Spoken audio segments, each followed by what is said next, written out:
ગુજરાતમાં આજથી એટલે કે 17 મેથી વસ્તી ગણતરી શરૂ થઈ છે ત્યારે સુરતમાં જનગણના 2027ની કેન્દ્રીય જળશક્તિ મંત્રી સી આર પાટીલના ઘરેથી શરૂઆત થઈ હતી. તો કેન્દ્રીય મંત્રીએ નાગરિકોને ખાસ અપીલ કરી હતી અને 17 મેથી 31 મે દરમિયાન યોજાનારી સ્વગણના પ્રક્રિયામાં દરેક નાગરિકે સક્રિય ભાગ લેવા અને ઓનલાઈન સાચી માહિતી નોંધાવવા અનુરોધ કર્યો હતો.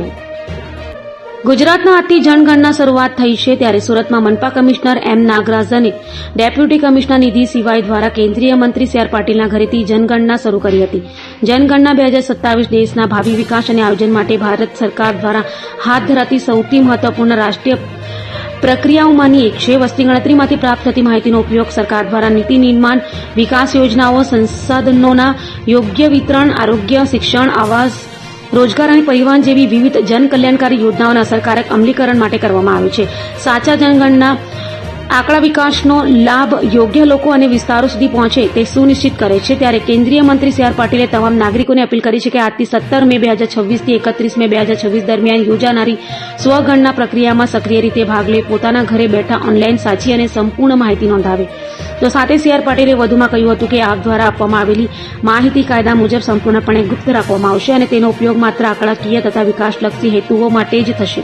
તેમણે વધુમાં કહ્યું કે કેટલાક લોકો નોકરી ધંધા પર હોવા છતાં પોતાના અનુકૂળ સમયે માહિતી ભરી શકે છે. સાથે જ ઘરે આવનાર વસ્તી ગણતરીના અધિકારીઓ અને કર્મચારીઓને સંપૂર્ણ સહયોગ આપવા પણ અપીલ કરી છે. ભાવિ વિકાસ અને આયોજન માટે ભારત સરકાર દ્વારા હાથ ધરાતી સૌથી મહત્વપૂર્ણ રાષ્ટ્રીય પ્રક્રિયાઓમાંની એક છે.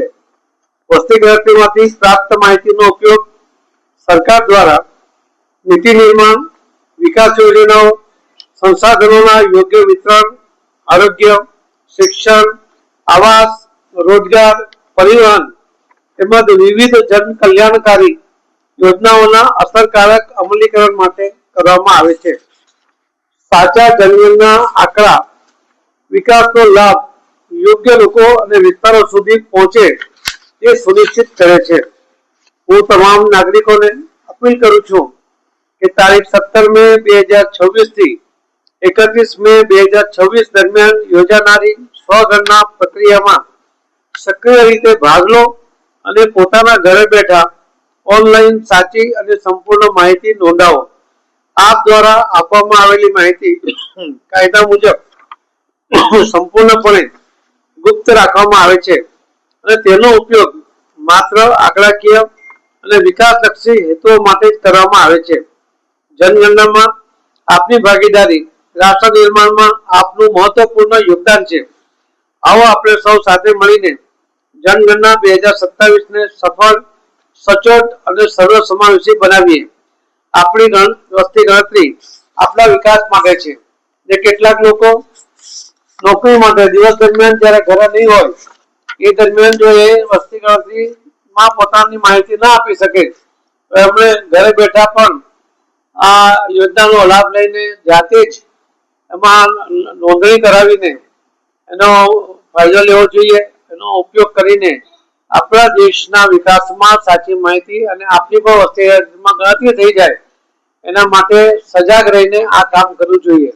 આપણે ત્યાં વસ્તી ગણતરી માટે આવનારા કર્મચારી અને અધિકારીઓનું પણ સંપૂર્ણપણે એને સહયોગ કરવો જોઈએ એવી પણ મારી આપ સૌને નમ્ર વિનંતી છે. મને વિશ્વાસ છે કે આ વસ્તી ગણતરીના આધારે જે સચોટ આંકડાઓ આવશે એના કારણે નીતિ આયોગ માટે કે કેન્દ્ર સરકારને પોતાના બજેટમાં કે રાજ્ય સરકારને પણ પોતાના બજેટમાં યોગ્ય જોગવાઈ કરવા માટે સંપૂર્ણ માહિતી એમને મળશે, જેના કારણે ખૂબ સારી રીતે વિકાસના કામો પર હાથ ધરાશે અને લોકોને ખૂબ મોટો ફાયદો પણ એમાંથી મળી શકશે.